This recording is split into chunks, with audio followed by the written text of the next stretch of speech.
Dear future generations, I think I speak for the rest of us when I say, sorry. Sorry we left you with our mess of a planet. Sorry that we were too caught up in our own doings to do something. Sorry we listened to people who made excuses to do nothing. I hope you forgive us. We just didn't realize how special the earth was. Like a marriage gone wrong, we didn't know what we had until it was gone. For example, I'm guessing you probably know it as the Amazon desert, right?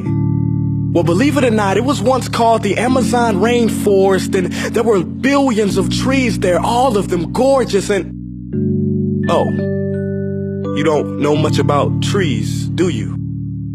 Well, let me tell you, trees are amazing. I mean, we literally breathe the air they are creating. They clean up our pollution, our carbon. They store and purify water, give us medicine that cures our diseases, food that feeds us, which is why I'm so sorry to tell you that we burn them down.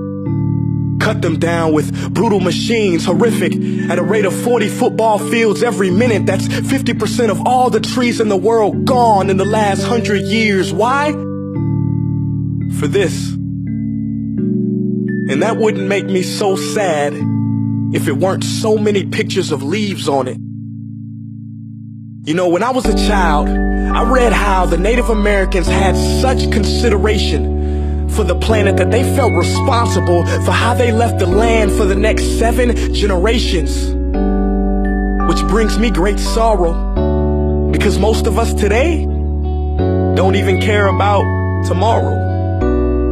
So I'm sorry. I'm sorry that we put profit above people, greed above need, the rule of gold above the golden rule. I'm sorry we use nature as a credit card with no spending limit, overdrafting animals to extinction, stealing your chance to ever see their uniqueness or become friends with them. Sorry we poison the ocean so much that you can't even swim in them. But most of all, I'm sorry about our mindset, 'cause we had the nerve to call this destruction progress.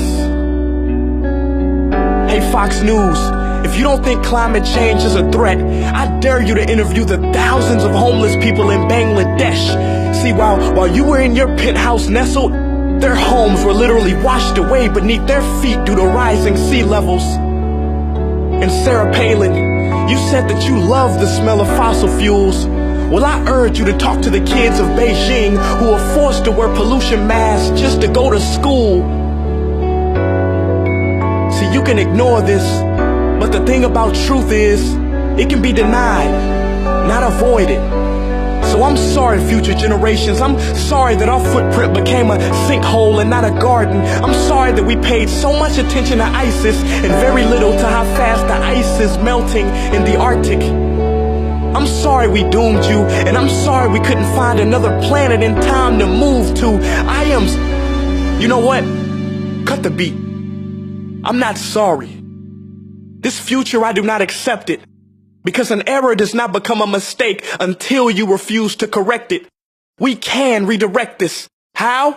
Let me suggest that if a farmer sees a tree that is unhealthy, they don't look at the branches to diagnose it, they look at the root.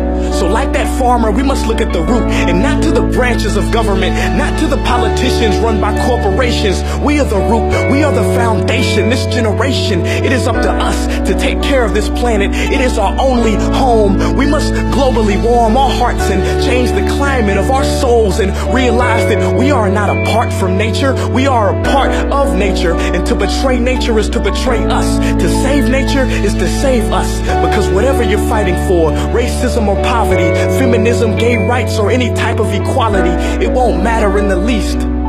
Because if we don't all work together to save the environment, we will be equally extinct. Sorry.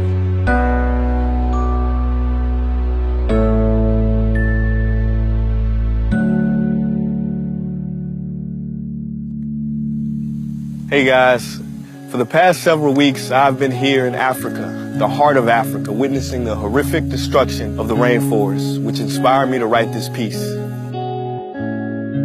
Why are forests being destroyed at such an enormous rate? For this. Today we live in a world where destroying trees makes you money. So what can we, normal people, do about it? One way to directly fight the destruction is to stand for trees. By standing for trees, not only can you save the lives of trees, help forest communities, and protect the rights of animals to live in their homes, but you will also balance the amount of pollution that you yourself give off with your everyday activities, making you a part of the solution and not the problem. This is the option that I chose. But whatever way that you choose to stand for trees, do it. Because a wise man once said, when the rivers are all dried up and the trees cut down, man will then realize that he will not be able to eat money.